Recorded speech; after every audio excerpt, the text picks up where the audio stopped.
Okay, hello everyone. Ilan na tayo? 11. Siguro pag nagtuloy-tuloy ako mamaya, 12 na yan, no? Anyway, this lecture, I'm gonna place under abnormal psychology kasi ang topic natin ngayon tungkol sa papaano ba nasisira yung mental health in connection to, guess what? Culture. Okay? So when we talk about culture, isa sa mga favorite Bible verses ko dyan, yung sinulat ni Saint Paul. Sabi niya, do not conform to the pattern of this world. Yung pattern of this world dyan, he's referring to the world culture. Mamaya, if further describe ko, ano ba yung world culture na yan? But be, everybody read, transformed by the renewing of your mind. As I go along, this would make sense more. Okay? So, i-connect natin yan dito sa topic natin on how culture impairs mental health. Ito yung pinaka-claim ng lecture ko for tonight, that psychological suffering can come from cultural origins. Everybody say cultural origins. Kasi yung mga mental health experts, yung mga psychology professionals, kapag tinatanong sila, isama ko na rin yung sarili ko kasi I am a professional in the field, bakit poor ang mental health ng tao? Ito yung mga common na sagot dyan. Right? Kasi pangit yung thinking patterns niya. Kaya inaayos yan sa cognitive therapy. Kasi meron siyang family problems. Kaya meron tayong family dynamic system therapy. Kasi genetic condition yan. Meron siyang certain genetic quality na nagpapadepress sa kanya. Another valid reason yan kung bakit nagkakaroon ng poor mental health, no? Or baka naman kasi may pinagdaanan siyang bad experience. As in, matindi yung pinagdaanan niya, inabuso siya physically, sexually, nanggaling siya sa gera, kaya siya nagkaroon ng PTSD.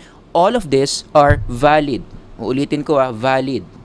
Totoo, tama na mga factors why mental health becomes poor. Pampabagsak ng mental health ang mga yan. Pero itong didiscuss ko dito sa number 5, this is another factor na obvious ang laki ng contribution niya sa poor mental health, pero marami mga tao hindi alam na contributor to sa poor mental health. Ang tawag ko dyan is the culture. Kaya sabi ko dito sa slide, if you can see, this is the silent killer of our mental health. Obvious yung contribution nito sa mental health natin, but many people are not aware na ang kultura pala pinapatay na unti-unti yung psyche nila. Okay, so as I go along, mas lilinawan natin yan, no? So, punta muna tayo sa definition ng mental health since this lecture is about mental health. Ito ang online dictionary definition ng mental health according to the APA. I-zoom in natin para makita ninyo.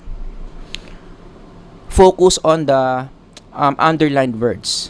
Pero mag-start ako dito sa encircled word which is state. Everybody state. Ibig sabihin ng state, pwede pang mabago. Estado. Which is good news. Ang mental health pala ng tao, it's a state. Pwede kang bumaba, poor mental health. Pwede mo namang i-improve yan para magkaroon ka ng good mental health. It's a spectrum.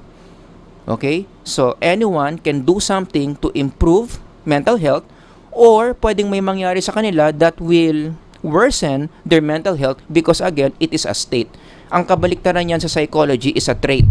Pag trait, ibig sabihin pinanganak ka ng ganun, wala ka na magagawa, hanggat buhay ka, ganun ka na.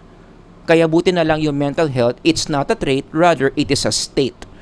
Okay? So I hope this lecture mamaya makakatulong in how to improve the state of your mental health. And then kayo na lang bahala magbasa ng mga naka-underlined words dyan. Ang bottom line lang, ang mental health is mahalaga. Everybody say mahalaga. Sa English, important. Because if your mental health is good, you function well in our society. Ito yung mga indicators na maganda yung mental health mo. And I think all of you would agree na kapag meron kang ganitong mga qualities, magiging productive ka sa society. Am I right? For instance, nakakatrabaho ka ng maayos. Ang mga taong maayos ang mental health, they can be trusted in certain works. Nakakapasok sila sa opisina, sumusunod sila sa mga policies, ginagawa nila yung best nila para magbigay ng quality service, right? Marunong din silang makisama. Hindi nila binabaril yung mga nakakagit-gitan nila sa EDSA, 'di ba? Kung may mga conflict sila with their office mates, na ayos nila ng peaceful, Hindi sila nakikipag-jombagan araw-araw, kapag may nagdi-disagree sa kanila, right? Naaasahan mo sila. Halimbawa, pinagbilin ka na yung mga taong ganito, pinabili sila ng nani nila ng suka, ng toyo, ng pati sa grocery, nagagawa nila ng maayos. Maasahan mo sila with these small things, no? Meron silang sense of responsibility. Lumalaban sila sa buhay, ibig sabihin meron silang resilience. Everybody say resilience. So kapag nakipag-break yung jowa niya sa kanya, yes, masasaktan siya, yes, mafe-feel bad siya, pero lumalaban siya. Pumapasok pa rin siya sa opisina, although naiiyak siya gabi-gabi, pero nagiging optimistic siya na meron pang darating na bago na mas maayos doon sa ex niya. Resilience ang tawag doon. Indicator yon of good mental health. And of course, nakakausap mo ng maayos. Matino ka usap. Pag tinanong mo siya, anong ulam mo mamaya? Alam niya na ang sagot niya dapat tungkol sa pagkain. Kasi yung tanong mo tungkol sa pagkain. Right? Malabo, no? Kapag tinanong mo siya, anong ulam mo mamaya? Ang sagot niya, Genesis 1:1. In the beginning, God created the heavens and the earth. Naniniwala naman tayo sa Genesis 1:1, no? But in that example, mukhang may problema sa mental health kasi hindi niya nako-connect yung sagot niya doon sa tinatanong ng kausap niya.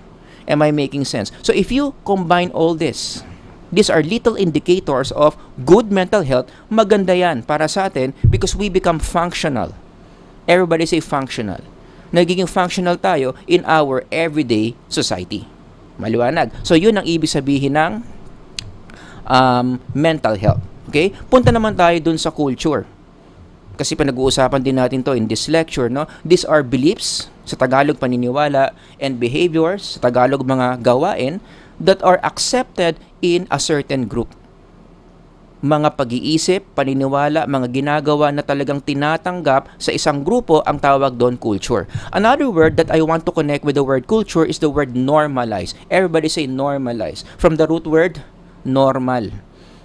Lahat ng mga bagay na considered normal in a certain group, meaning ine-expect sa mga tao, majority gumagawa nun, obligado ang mga tao sa grupo na yon na gawin yan, most likely kultura yan. Whatever is normalized in that group can be considered as the culture of that group. Example, wag na tayo lumayo, yung Filipino culture. Ano ba yung mga nanonormalize na ideas sa Filipino culture? Isa dyan, paggalang sa matanda. Do you agree? Lahat naman ng Pilipino habang lumalaki, ang turo sa atin pag may matanda, igagalang natin. Right? Eye contact, pagkausap sila, gagamit tayo ng po at opo, magmamano tayo kay lolo at lola. Susundin natin yung mga sinasabi nila kahit hindi tayo agree. Huwag tayong sasagot kapag pinapangaralan tayo ng matatanda. Lahat yan. These are cultural practices in the Philippines. We believe that the elderly must be respected. Got it? So this is one aspect culture of the Filipino culture. Yung behaviors naman, ano yung mga normally ginagawa ng mga Pilipino within our group? For example, the way we eat. Tama ba yun? Bago ka kumain, ang norm sa Pilipinas, magdarasal ka muna. Because we are a God-believing nation. Naniniwala tayo na yung mga pagkain natin, nandyan yan, because God is gracious, gumawa siya ng paraan para meron tayong makain. Does that make sense? So, in this case, bago tayo kumain, nagpe-pray muna tayo. Sino dito nagpe-pray bago kumain? Taas ang kamay, ilan?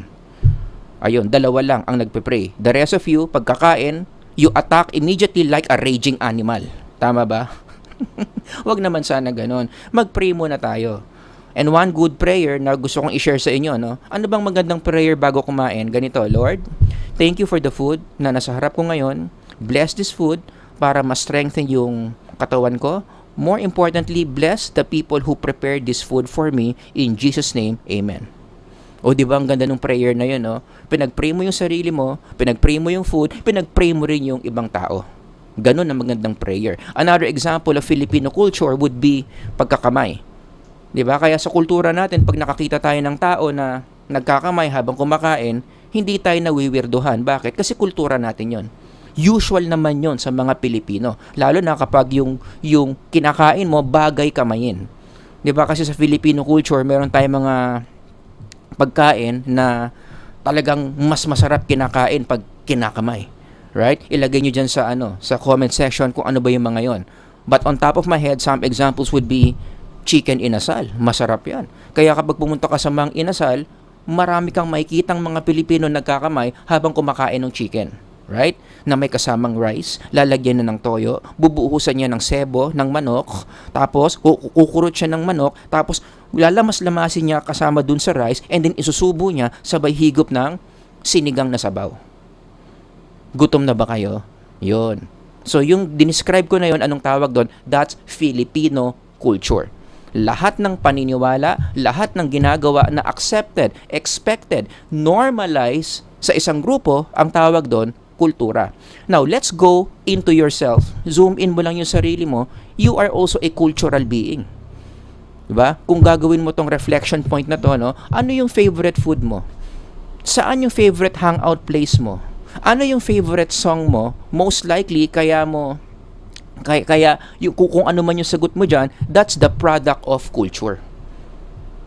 Am I making sense? So that only shows na lahat tayo talaga are cultural beings. We are shaped by our culture. Now, speaking of shaping by the culture, may tawag dyan. Another thing about culture that you have to remember, this is exclusively taught and it is a social process. Walang kultura tayong alam na inborn tayo doon. Like for instance, yung lupang hinirang. That's a cultural product, diba? Hindi naman nung pinanganak ka, alam mo na yung lupang hinirang eh. Meron munang nangyari, tinuruan ka ng kultura, kaya nalaman mo kung paano kumanta ng lupang hinirang. Ang tawag dyan ng mga anthropologists, enculturation. Everybody say enculturation. This is the gradual acquisition of the characteristics and norms of a culture by a person. Ito yung proseso na kung saan tinuturuan tayo ng iba't ibang mga ways of our culture. Paano kumanta, paano magsalita, paano mag-compute, paano makitungo sa tao, paano kumain, paano gumamit ng spoon and fork, paano mag-chopsticks, so on and so forth. Lahat yon, anong tawag doon? Enculturation. The process of the group, the society, internalizing, or the process where the society internalize sa mga members nila yung mga ways of the culture. Nagigets nyo? Sino ang gumagawa ng enculturation? Kaya sabi ko dito, who does? Sino yan? Sino yung mga taong gumagawa ng enculturation? Ang tawag dyan, mga cultural enablers. Everybody say enablers. From the word enable. Sila yung nagtuturo sa atin. Sila yung nag-i-install. Everybody say install. Para tayo mga computers na wala pang mga apps, kaya hindi pa tayo functional. Kapag ang laptop walang apps, hindi siya functional, anong gagawin natin? I-installan natin unti-unti na mga apps para maging maayos kapaki-pakinabang yung laptop. Kaya na niya mag-MS Word, kaya na niya mag-PowerPoint, kaya na niya kumonek sa internet, so on and so forth. Ganun din sa psychological system. Nung pinanganak tayo, culturally speaking, wala pang laman yung psychological system natin until ma-encounter natin yung mga cultural enablers, sila ngayon yung mag-i-install sa atin ng mga ways of the culture. As I've mentioned, paano magsalita, paano magsulat, paano magbasa, paano makitungo sa mga tao, so on and so forth. Anong tawag doon? Enculturation na ginagawa ng mga cultural enablers. Sino yung mga cultural enablers na yan? Yung iba't ibang mga grupo na yan. Could be your family, peers, the church that you attend to, schools, media, government, nagsasanib-sanib puwersa yung mga yan para ma-installan tayo, maturuan tayo ng culture. Which again, we need. Kailangan talaga nating matuto ng culture para maging functional tayo in our everyday society. So balikan natin yung exercise kanina. Kung ano man yung favorite food mo, ano ang point niyan? May nagturo sa'yo kung bakit favorite food mo yan. Halimbawa, ramen. Sino dito mahilig sa ramen? Taas ang kamay. Maraming mahilig sa ramen, di ba? Now, would you agree, nung pinanganak ka, hindi mo pa favorite yung ramen? Di ba? Nung hinihila ka ng OB-GYN from the body of your mother, hindi ka naghahanap ng ramen. Iyak ka lang ng iyak nun. Pero paano mo nakahiligan yung ramen? Kasi merong grupo dito na nagturo sa'yo na masarap yung ramen. The same thing with number 2. Bakit mo favorite place yan? Tinuruan ka ng culture. Bakit mo favorite song yan? Merong isa dyan, nagturo sa'yo na itong song na to maganda, kaya dapat paborito mo yan. Whatever that is. Am I making sense? We are cultural beings. Halos lahat ng laman ng psychological system natin nanggaling sa cultural enabling. Maliwanag. O ngayon, i-connect na natin. Now that we know mental health, Now that we know what culture is, eto na, how culture impairs our mental health. Akala natin napaka-inosente ng culture, no? Nandyan lang yan, maraming klaseng kultura, walang epekto sa mental health yan, mali, meron.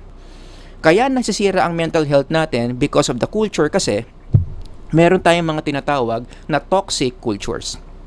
Everybody say toxic cultures. Ito yung mga kultura, ways of thinking, ways of behaving na ninonormalize, pero kapag ang tao ginagawa yung mga cultures na yan, nasisira yung psyche.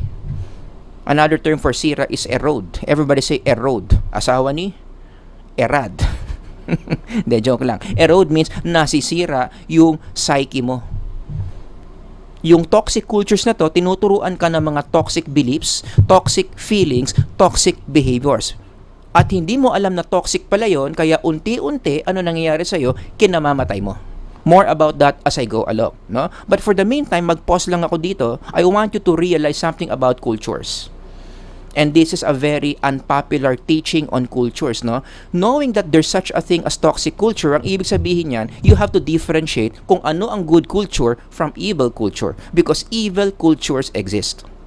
Why am I emphasizing that? Kasi sa popular culture natin ngayon, ang nagiging pananaw natin sa cultural issues is lahat ng kultura dapat, what's the word? I-respect na lang. Kaya nagiging shield yung word na respect from differentiating good culture from evil culture. Kaya para sa maraming mga tao ngayon, lahat ng kultura mabuti, walang masama. Kailangan lang daw natin i-enjoy, i-appreciate yung cultural differences. Now, don't get me wrong, no? At some point, totoo naman yon. Gagawan ko ng ibang lecture yan, pero ito ididiin ko. Hindi lahat ng culture neutral, hindi lahat ng culture mabuti, dapat ma-develop natin yung psychological skill of identifying ano ang mga kultura na evil. Yes, merong mga evil cultures. Does that make sense? Hindi lahat ng kultura dapat nire-respect. Kaya sabi ko dito, not always. Yes, don't get me wrong, ha? May mga kultura dapat nire-respect, ina-appreciate, pero hindi lahat. At ano yung mga kultura na yun na hindi dapat nire-respect, dapat kinokorek yung tinatawag kong evil or toxic culture.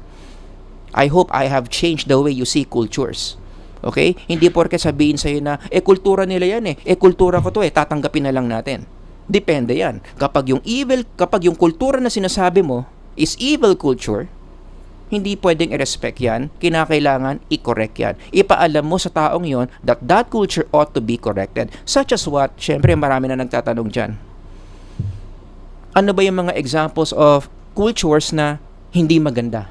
The more people do these cultures, lalong nasisira yung psychological system nila. Humingi ako ng tulong kay ChatGPT.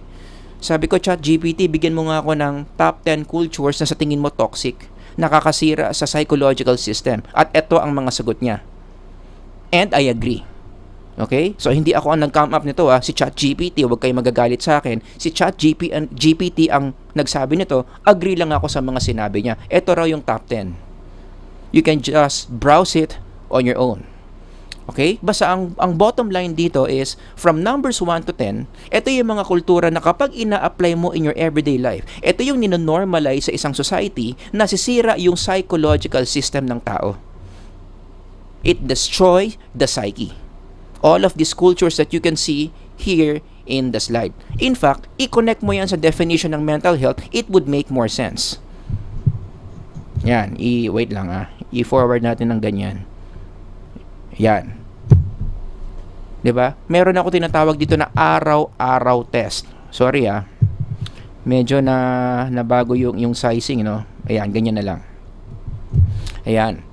So kapag tignan mo itong mga cultural practices na to, gawin mo yung araw-araw test ko dito. Ibig sabihin, imaginein mo, gawin natin to araw-araw sa society natin. Ang prediction ko, most likely papalya, masisira ang mental health. This is one sure way para masira ang mental health ng tao. Araw-arawin mo gawin yung mga toxic cultures na yan. Kasi kung titignan mo yung mga features ng mental health dito, these cultural practices are very counter to what mental health is. In fact, to be more specific, yung hypothesis ko dyan, kapag araw-arawin mong gawin tong mga toxic cultures na to, ang ending mo sa mental health mo magiging ganyan. The more you do any of this, mas magiging poor ang well-being mo. Papalya yung ability mo to adjust, tataas yung anxiety mo, tataas yung disabling symptom mo, masisira yung mga relationships mo, mawawala yung ability mo to cope with problems. Again, gagawa na lang natin ng ibang lecture yan, how each one of this can lead to this. Pero ito thought experiment lang. You just use your common sense. Imaginein mo, araw-arawin mo to. 365 days, gawin mo yan araw-araw, sure ball, mangyayari ito sa mental health mo. Yung numbers 1 to 6, kaya pag nangyari yan, DSM-5 is waving. The more you do this, the more likely magkakaroon ka ng diagnosis sa DSM-5. Kasi nga, itong mga cultural ways na to, sinisira, winawarak yung psychological system ng tao. That's why if you connect this in our current events, kapag makakabasa ka ng mga ganyang balita na meron daw silent epidemic, marami raw mga Pilipino ngayon may mga mental health concerns and the numbers are not good. Pataas ang pataas.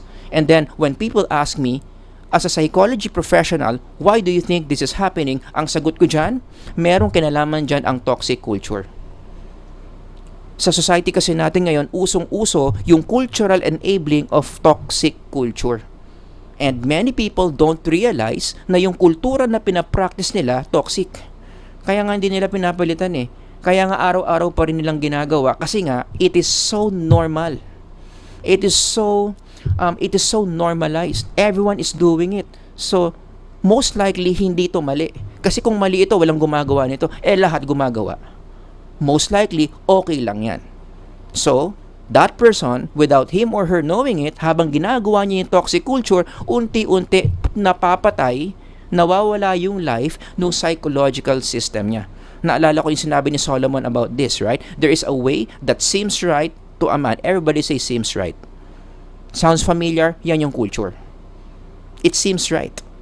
Mukhang tama. Mukhang walang problema. Bakit? Lahat naman ginagawa eh. 'Di ba? Nanay ko ginagawa, tatay ko ginagawa, mga kaklase ko, teacher ko ginagawa. So, siguro naman walang problema diyan. It seems right. But dig deeper, anong sabi dito? Seems right to a man, but in the end, it is the way of death. Everybody say death. In psychological language, yun na yung poor mental health.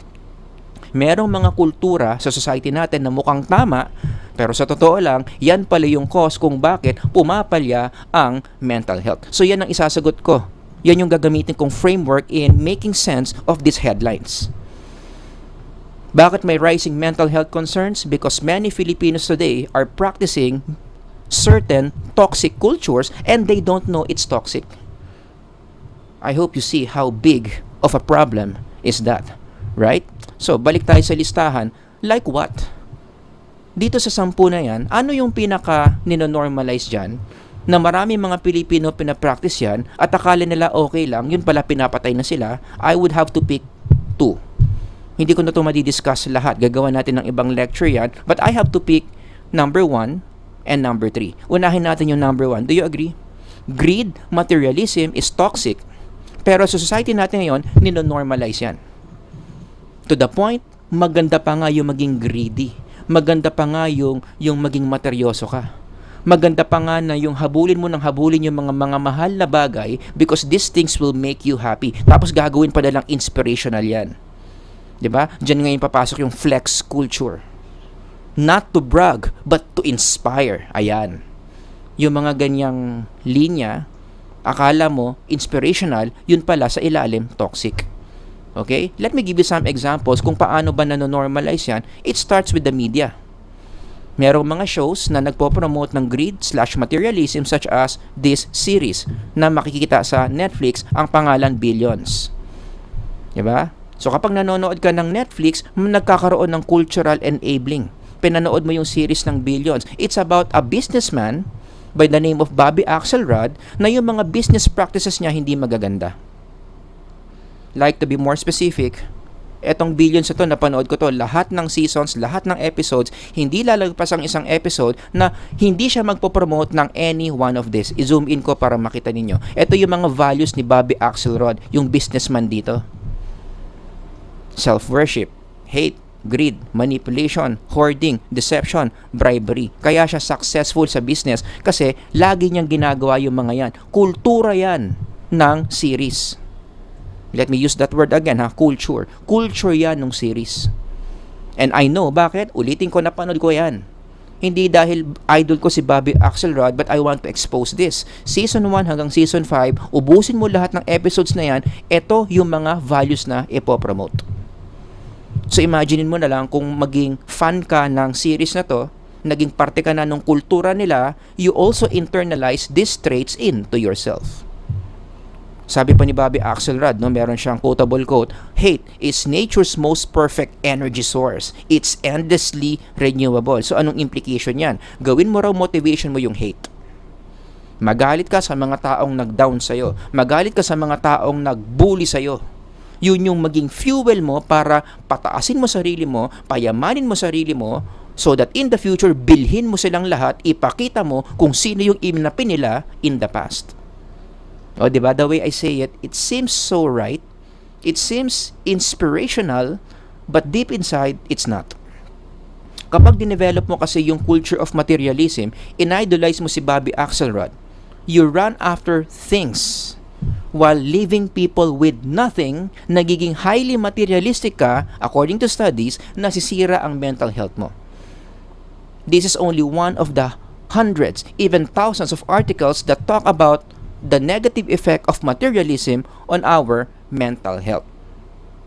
Wala namang masyadong bumabasa nito Pero maraming nanonood nito, idol to, at naniniwala sila sa mga values na yan. Nagigets nyo? So kapag lahat yan pinanood mo, in-apply mo yung materialism, in-apply mo yung lifestyle ng mga series na yan, yung mga mayayaman na yan, ano mangyayari? Hindi mo alam, ito na pala yung ginagawa mo sa sarili mo. Ay hindi mo nga alam kaya akala mo okay lang. 'Di ba? Kultura kasi. Inspirational kasi. But as you keep on doing it, na-realize mo na meron palang pumapalya sa mental health ko. Yon. Many people are undergoing that situation. They are applying something in their life, such as materialism, na hindi na pala maganda sa kanila and they don't know it. That is so sad. Another example, balik tayo sa listahan, yung sexual promiscuity. Do you agree? Isa yan sa mga pinaka-normalize in our society. Nasaan ang cultural enabling ng sexual promiscuity? Again, malaki na naman ang parte ng media dito. Kaya yung media talaga, ang laki ng epekto yan sa mental health ng tao, no? Especially in our society. Lalo na sa Pilipinas, ang media, allergic tayo sa censorship. Right? Ang mga Pilipino makarinig ng censorship, ayaw. Gusto, it is what it is. Freedom of expression, freedom of art. Art daw, yung film. So kahit anong forms pa yan, basta in-express mo yung sarili mo, wag mong i-censor. Masisira ang karapatan natin. Pero yun na nga. Ang trade-off nun, nagkakaroon ng cultural enabling of toxic cultures tulad ng sexual promiscuity. Such as for instance, manood ka ng Sex and the City. Ito pang tito at tita na to Panahon ko pa to, no? So baka wala na makarelate sa inyo. Pero ang bottom line dito, itong mga babae dito, they look at sex as just a casual thing. Sleep with many men as you can and learn in the process what life is. Sex is the way to be wiser in life. That's one of the bottom lines of this series. Fast forward ito, baka marami na makarelate dito, yung Riverdale. Personally, hindi ko to napanood. Alright? Pero based on reviews that I've read online, marami dito ang nagka-casual sex. They just sleep with one another. At may mga estudyante rin ako na nagsabi sa akin na ganyan yung culture sa series na yan. Talagang, basta pareho kayong payag, hindi naman kayong kasal, trip niyo yung isa't isa, edi mag-sex kayo, anong masama doon? Something like that. Okay? Ganun daw ang content ng Riverdale. Punta ka sa Netflix, merong palabas dyan ang pangalan Momol Nights that promotes casual sex. Hindi ko na lang ito makukwento kasi masyadong mahaba, pero yun yung point ng movie na merong pwedeng mabuo na love out of casual sex. Dati make-out lang, maya-maya true love na. Yan yung mga values na pinopromote o na pinapakita to enhance sexual promiscuity, to normalize sexual promiscuity. Isama mo pa dyan yung mga influencers. The last time I checked, yung pagiging maniac it's a negative label to have. Tama ba? Correct me if I'm wrong. I mean, kapag may nagsabi sa'yong, uy, manyak ka, hindi mo sasabihin thank you. Or hindi mo sasabihin I know. Diba? I-deny mo yan. Uy, hindi hindi totoo yan. Bakit? Hindi kasi maganda yung word na manyak. It means wala kang control sa sexual urges mo. Pero kung ikaw isa kang influencer at magsusuot ka ng ganyang t-shirt na proud ka pa, manyak ako, tapos sa ilalim nakalagay diyang hindi lang halata, this is a very direct way of desensitizing people of the label manyak. Na parang sinasabi mo, walang masama sa maging manyak. In fact, baka nga positive pa yan eh. It's so positive na pwede nating gawing t-shirt. Oh my goodness, this is cultural enabling of sexual promiscuity. May mga DJs, hindi ko na lang sasabihin kung sino, there was a time nagpo-promote sila ng condom. And in one of their posters, meron silang tagline doon, nakikita nyo ba? Women know that real men wear condoms. Oh my goodness. Ito ang bagong definition ng masculinity. Tunay na lalaki ka kapag nagsusuot ka ng condom and you are having sex with multiple partners. Yan ang responsible. Yan ang tunay na lalaki. Ang pagsusuot ng condom. Nawala na yung traditional definition of masculinity, which is about being the father figure, being responsible for the family, being able to provide, to protect the family. Yan ang tunay ng masculinity. Pero in our modern culture, in our popular culture, boring yung ganong definition of masculinity. Killjoy, very biblical, kadiri, very boring. Ito ang dapat kung gusto mo maging tunay na lalaki. Magsuot ka ng condom habang marami kang kasex para tumaas yung tinatawag nilang body count mo. Which I think it's a, Gen Z thing today. Nagbibilang ka ng mga tao in your past na nakasex mo na, they call it their body count. Kaya ka mag-wear ng condom para pataasin yung body count mo at maging malupit ka. Am I making sense? Yan ang cultural enabling of sexual promiscuity, which by the way, itong radio show na to, the last time I checked, ilan yung mga tao na nag-internalize ng ganyang culture? Nag-internalize ng sexual promiscuity around 72,000 people lang naman. Can you imagine? Ano ngayon ang epekto nito sa society natin kapag ganyan ang pag-iisip ng mga tao about sex, that sex is a way to increase your body count. Basta mag-condom ka lang. Oh my goodness. Oh my goodness. Am I making sense? Yan ang cultural enabling of sexual promiscuity. Now, in connection to that, maybe some of you are asking, ano naman ang masama sa casual sex lifestyle? Lagi itong tinatanong ng mga students ko sa akin whenever I teach this, nakataas yung mga kilay, medyo galit sa akin, and I understand. Bakit may mga negative reaction and they end up asking this question? Kasi nga, yung tinuturo ko, it's countercultural. It's not the culture that they are used to. Yung mga kabataan ngayon, yung kultura na alam nila, it's this. Yan, yung mga yan. Yan yung alam nilang culture. Para sa kanila, normal lang yan. Walang masama dyan.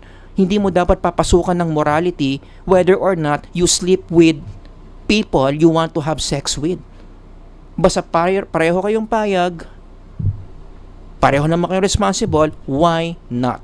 Kaya, nababad trip sila sa mga teachings na to, itatanong nila, ano namang masama sa casual sex? Masama ba talaga ang casual sex? Well, if you're a psych major and you will answer this in the psychological level, ang sagot dyan, hindi maganda ang casual sex sa mental health. You can read this journal article and see for yourself. Wherein, hindi ko na to ma-discuss in detail here. Gagawan ko to ng panibagong lecture, pero ang bottom line lang neto, for the psych majors out there, based on the study, merong strong predictive relationship ang multiple partners or casual sex sa poor mental health. Ibig sabihin, in layman's term, the more partners you had sex with, it predicts poor mental health. Huwag niyo muna akong sabihan na, ano naman yan correlational naman yan Siguro yung mga tao, poor ang mental health, sila yung nagka-casual sex because in this study, talagang ganyan yung model na tinest. One predictor, which is casual sex, and one outcome, papuntang poor mental health. So, ganyan yung direction. Nakikipag-casual sex ka muna, marami kang mga partners na nakasex, kasi siguro, ito yung na-internalize mo, yan yung na-internalize mo, in the long run, kaya nga siya cohort study, longitudinal lang approach dito, in the long run, ang nagiging epekto niyan, nagkakaroon ka ng poor mental health. Again, if you want to know more detail about this, eto, i-download nyo yung study na yan, and then, basahin ninyo. Maliwanag. So, that's how our popular culture promotes certain toxic cultures na sumisira, humawarak sa psychological system ng tao. Pero balik lang ako sa listahan, alam nyo ba, meron din ditong mga toxic culture na sa ngayon subtle pa lang. Hindi lang halata na pinopromote, pero pinopromote.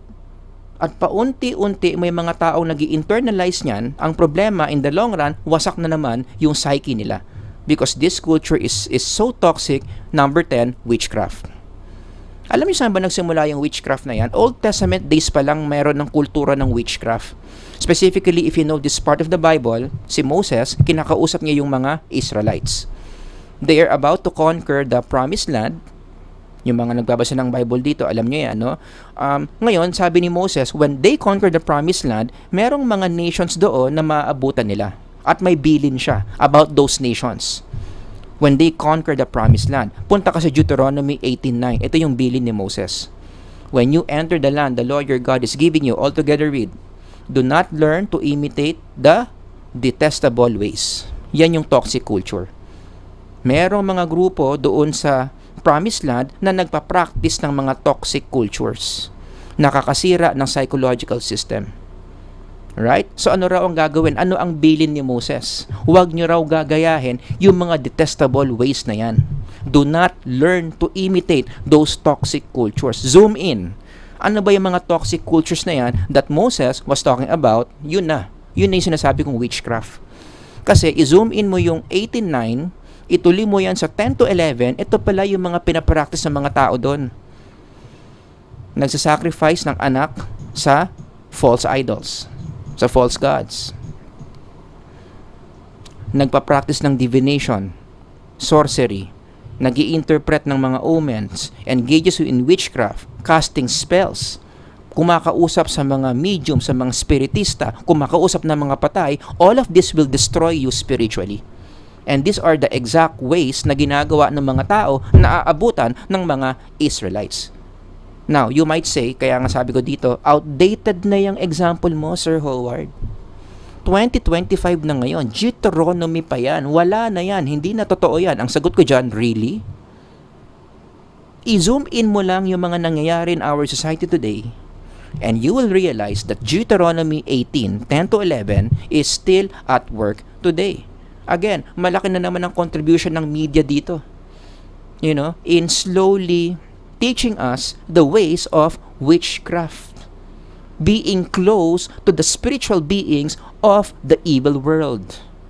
Such as, for instance, kapag naniniwala ka na si Lucifer, hindi naman siguro siya ganun kasama, sabi ng Netflix eh. Galing siya impyerno, wala siyang magawa, pumunta siya sa mundo, 'di ba? Nag-anyong tao siya, tumutulong-tulong siya, hindi naman ganun kasama ang demonyo. Paminsan-minsan gumagawa rin siya ng tama. So, huwag natin i-demonize yung demon. Tama ba yung sabi ko? Huwag natin i-demonize yung demon. Hindi siya ganun kasama. Oh my goodness. The last time I checked, ang sabi ng Bible, we resist the devil. Hindi panoorin yung devil sa palabas niya sa Netflix. Paano naman yung mga performers dyan? Siyempre, yung mga fans ng mga performers na to, pagtatanggol nila to. Huwag nyo kasing i-overthink yung performer na yan. Nung nag-perform siya ng kanta na nakabihis demonyo siya, wala yun. Self-expression lang yun. Art yun. Huwag nyo ngang i-overthink na there's something demonic / spiritual happening there. It's just an innocent performance of a song. Tsaka yung title nung kanta, Unholy, wala yan. Title lang yan. Walang demonic dyan. Huwag nyo nang pansinin yung outfit niyang demonyo at saka yung title niyang Unholy. Talagang inosente lang yan. in the name of music lang yan. Oh my goodness. Kapag yung inatanan mong concert, nakita mo na yung introduction niya, parang parehong-pareho sa ritual ng mga kulto, medyo mag-isip ka na. Mag-research ka. Ano yung mga ritual na ginagawa ng mga kulto in history, worshiping demons, worshiping evil spirit. Tapos i-compare mo sa kung paano papasok yung artist na pinapanood mo sa isang concert. Parehong-pareho. Kaya ito, hindi kaya, again, you don't have to agree, pero something to think about, hindi kaya kapag merong mga concerts na ganito yung nature, hindi kaya ito mass casting of spells? Hindi kaya other than the music that they're playing, there is something more that's happening that is spiritual in nature. Baka naman meron ng mga spiritual attacks na nangyayari sa isang concert na ganyan and many people don't know it. Nakakatanggap na sila ng mga spiritual spells that may affect their everyday life. For some reason. Iba na sila mag-isip, iba na yung mga emotions nila, iba na yung mga trip nilang gawin after attending that concert kasi nakasta na sila ng spells coming from those concerts. O yung mga nakataas ang kilay dyan, I mean, casting spells? Uso pa ba yan? Hindi ba sa old school England lang yan? No. Hanggang ngayon, meron pang mga modern day witches and then, nagtatrabaho sila. Pwede mo silang bayaran kung may gusto kang ipakulam. Ginagawa yan sa US, for instance. Ayan, may mga websites dyan. Sa platform ng Etsy, pwede kang maghanap ng witch dyan at meron kang gustong ipakulam, i-cast ng spells, may mga ganyang platform sila. Slow normalization of these things. Oh my goodness. Again, ano ang claim natin dito? Bakit pumapalya ang mental health ng maraming mga tao ngayon? Because of this. Ang dami mga toxic cultures nino-normalize and people don't know na ito pala yung sumisira sa mga mental health nila. Am I making sense? So in closing, as I end this lecture, ang application lang dito simple. You need to choose the culture that you ingest, that you internalize. Yan yung maganda sa culture. Meron tayong choice, meron tayong power to choose. Which one will we accept? Which one will we reject?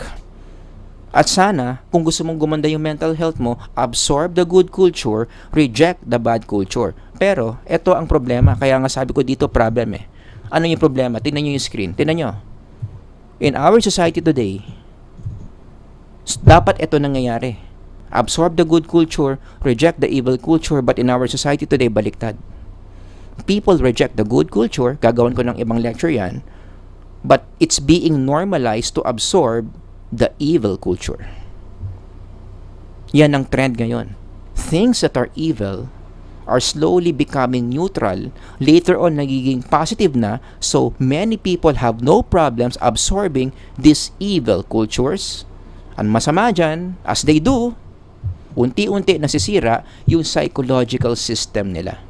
Evil cultures such as yung sinasabi sa Bible. Ano ba yung mga evil cultures na yan? Nandyan. Basahin nyo lang on your own. The works of the flesh. Yan yung general term for evil cultures. Ginawa mo ng kultura mo yung adultery, fornication, sorcery, ano pa ba? Envy, hatred, idolatry. Ayan ang ninonormalize. Yan ang popular ngayon. Kapag ganyan ang lifestyle mo, bibigyan ka ng award ng mundo. Kapag ganyan yung lifestyle mo, marami kang kaibigan. Kapag ganyan ang lifestyle mo, marami kang followers sa YouTube. Marami kang followers sa Facebook. Kapag ganyan yung mga values na pinopromote mo, kasi nga, ito yung working ng demons na gusto nilang mga culture that people absorb and internalize. Why? Because they know that the more people internalize these evil cultures, the works of the flesh, the more na masisira tayo. And that's what they want. They hate us so much because we are created in the image of God. They want us destroyed. This is the way. Paabsorbin mo ang mga tao ng mga works of the flesh. I-normalize natin yung works of the flesh. I-demonize natin yung good culture. That's the reason why, to answer the question in this lecture, bakit marami mga tao palpak ang mental health? because many people are not aware of the spiritual toxicity that they are absorbing every day. Naputol, oh. Ayan. Itaas ko. Ayan. Am I making sense? Yan kasi yung pinopromote. Toxic cultures, i-absorb nyo yan. Yan yung maganda. Yan yung okay. Yan yung pampasaya ng buhay. And many people believe it. They absorb it. Boom. In the process, unti-unti, wasak ang psyche nila. Meron ng isang article na nasulat dyan eh. You can just read this on your own. I-google nyo. The Dark Side of Pop Culture. A look at its impact on society. Very good article to read. Pero ang favorite line ko dito, ito. Transcribe ko yan eh. Sabi dun sa isang part, like a fish, blissfully unaware of the polluted water it swims in. Basahin nyo na lang, I like that imagery. Para tayong ganito, isda ka na lumalangoy ka sa maduming tubig.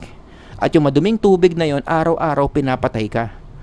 Pero dahil isda ka na nandoon sa maduming tubig, hindi mo paghihinalaan na kaya ka pala ganyan, poor na yung mental health mo, mataas na anxiety mo, depressed ka na, laging mainit ang ulo mo, hindi ka masaya sa buhay mo dahil pala sa kultura. Okay naman pala yung genes mo. Okay naman pala yung family relationships mo. Okay naman yung thinking patterns mo, pero bakit merong palpak sa mental health mo at hindi mo alam saan nanggagaling? Because the evil culture, it's so normal, hindi mo pinaghinalaan na yun pala yun. Kaya ka ganyan. Kaya ang solution dito, going back to this imagery, kung ikaw isang isda na lumalangoy sa maduming tubig at yan pala yung pumapatay sa iyo, ang solution dyan, umalis ka sa tubig na yan, lumipat ka ng aquarium, and from there, tignan mo gaano kadumi yung aquarium na pinanggalingan mo. Am I making sense? But again, sadly, many people are not like that eh. Marami mga tao, they stay in that aquarium, still wondering, what's wrong with me? Hindi ko makita yung cause. Bakit? Kasi yung cause, naka-camouflage. Sobrang mukhang normal, kaya hindi mo siya pinaghinalaan na yung toxic culture pala yung cause. So we see the numbers in our society. Yan. Pataas ang pataas yung teenage pregnancy natin. And the numbers are rising. Ito yung key question. Sa tingin nyo, ano yung toxic culture kasi na at work dito that may explain why we see these numbers? Ano kaya yung na-ingest ng mga kabataan dito na toxic culture na nag-push sa kanila para mapunta sa statistics na yan? Yan, hindi ko sasabihin because I want you to think on your own. Another example would be isa pang problema sa Pilipinas, parami ng parami yung mga may ganyang sakit. 500% increase. Again, it's a very modern problem we have as a nation. Key question, why are the numbers rising? Connect the lesson today. Anong toxic culture kasi? Yung meron ang mga taong to. Kaya nangyayari yung mga ganyang problema. And another question to ask is, so kapag na-identify mo na anong toxic cultures yung mga yan, next question, sino ang enabler ng toxic culture na yan? Sino ba kasi nagtuturo ng mga cultures na yan sa mga kabataan na yan, kaya nagiging ganyan yung mga numbers na yan? Oh my goodness. Those are two very important questions to answer. Now we return to God's Word. Kaya nga sabi ko kanina, lagi kong tinuturo tong Romans 12:2. What did Paul say? Do not conform to the pattern of this world. Now we understand. Yung pattern of this world dito, na dapat hindi raw tayo magko-conform, Saint Paul was referring to the works of the flesh, which is unfortunately, ito yung uso, ito yung ninonormalize, ito yung nasa TV, pinopromote na mga ways. Pampasaya daw ng buhay yan. Cool daw ang lifestyle mo kapag ganyan ka. Sisikat ka kapag ganyan ka. But this is the exact culture that the Word of God tells us, do not conform to. Hindi yan. Ano dapat natin gagawin? Well, second part, do not conform to the pattern of this world, but be, everybody read, transformed by the renewing of your mind. Kapag ang Holy Spirit pumasok sa'yo, magte-take over siya sa mind mo, magkakaroon ka ngayon ng cravings for what we call good culture. At ano yung good culture na yon? Believe it or not, 10 Commandments. Gawin mong kultura yung 10 Commandments, I can guarantee you, gaganda ang mental health mo. Because that's the essence of God's commandments. Huwag nyo kasing isipin na ang God's commandments boring, killjoy, narrow-minded, nakakahon mag-isip. Guess what? These commandments are designed to give us the best life that we ought to enjoy in this world. Hindi naman ibibigay ni Lord yan kung alam niya yung 10 Commandments na yan, ikasasama natin. Just the opposite. The author of life, the creator of this world knows how to live a good life. So He gives us the ways on how to live the good life. Follow the commandments. Unfortunately, in our society today, ito yung dinidemonize. Do you agree? Kapag narinig ka ng kaklase mo, ng kaopisina mo, ng mga kaibigan mo, na sumusunod ka sa 10 Commandments, sumusunod ka sa God's Word, sumusunod ka sa utos ni Lord, you will be ridiculed. Kitid naman ang utak mo. Ikaw na ang holy. A-attend ka ba bukas ng alive session nyo? Yan. I-demonize nila yung pagsunod mo sa God's Word. Kaya maraming tao, they don't take this route. Huwag tayong sumunod sa 10 Commandments. Doon tayo sa masaya, sa works of the flesh. Ang trade-off nun, as you follow the works of the flesh, unti-unti ang psychological system mo nasisira. Kaya nga, in closing, this is the last slide. What culture do you crave for?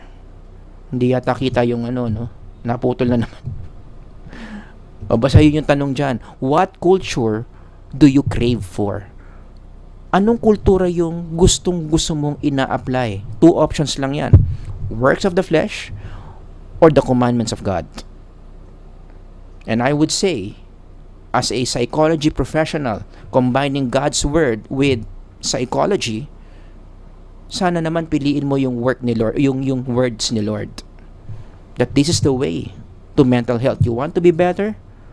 You want to be better spiritually, psychologically, apply God's Word as your culture. Basahin mo yung God's Word. Lahat ng sinabi niya doon, gawin mong kultura. Yun yung in-normalize mo sa buhay mo, and then let go of the works of the flesh. I guarantee, gaganda ang mental health mo. But again, unfortunately, in today's society, unti-unti, as we end the end times, parami would prefer the works of the flesh more than the laws of God. And I think, if you're a believer, yun nga yung isa sa mga trabaho natin.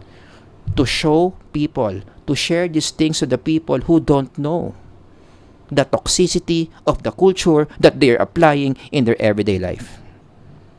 Diyan papasok yung mga followers ni Lord.